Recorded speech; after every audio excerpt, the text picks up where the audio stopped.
Preparedness is being ready, not just for major disasters, but for small events or emergencies. Joining us from the City of St. Louis Department of Health is Public Information Officer Harold Bailey. Welcome, Harold. So glad you could join us. Thank you, Sarah. So you've got an important job.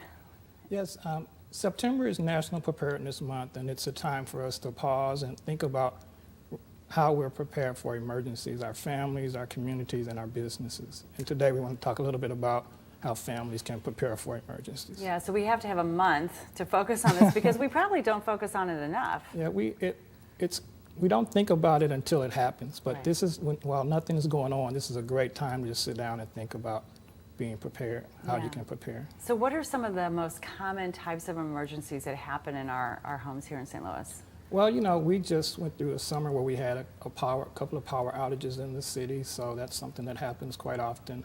Fires are something that happen. We also want people to be prepared for big disasters like earthquakes, tornadoes, things like that. Mm-hmm.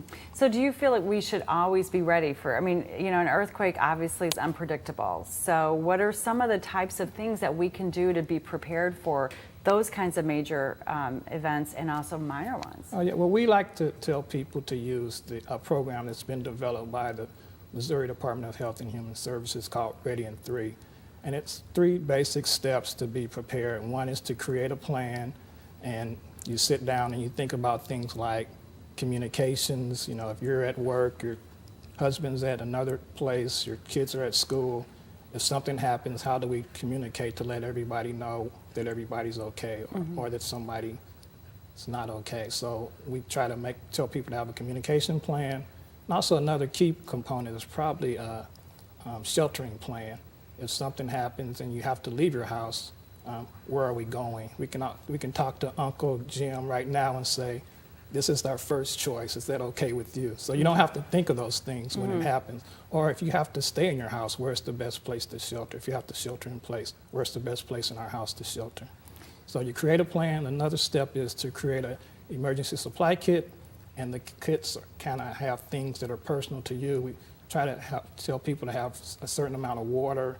It's recommended to have 1 gallon per person per day, and the recommended time period is 3 days to have a preparation for that. Some kind of food, canned food, dry food in your pack, a first aid kit, flashlight, and of course a radio, some kind of battery power or crank power radio. Mm-hmm. Yeah, so first is having a plan, and then having the kit. Okay. And the third step is to, when the emergency happens, to listen for information.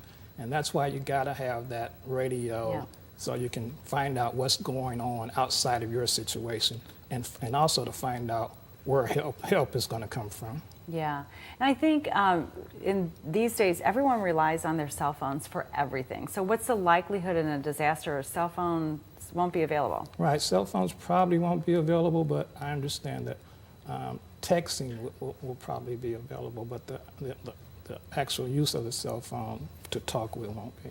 Okay, that's interesting. So that communication, that first part of the Ready in 3 plan, could simply be text messaging to family members if you have family members with cell phones. So I guess, you know, some people with small children.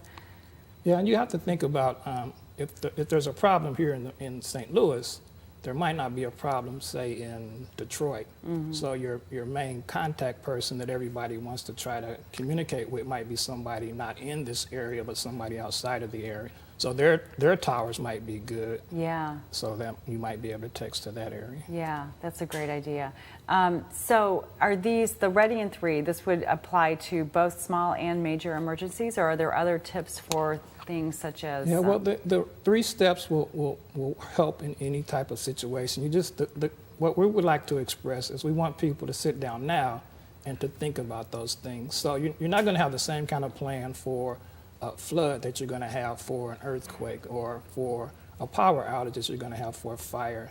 But if you sit down and just kind of with your family and think about those kind of things, you'll be a lot better off when it happens. And it'll help the city too, because we won't be able to respond to everybody at the same time. So it's the more time that you can sustain yourself, the better off you'll be and the better off it'll be for the responders. Yeah, absolutely. So really easy and great tips, and we have the month of September to get everything together and get organized so we are all better prepared as a community. Stay with us at STL Live. We'll have more with the City of St. Louis's Department of Health after this break.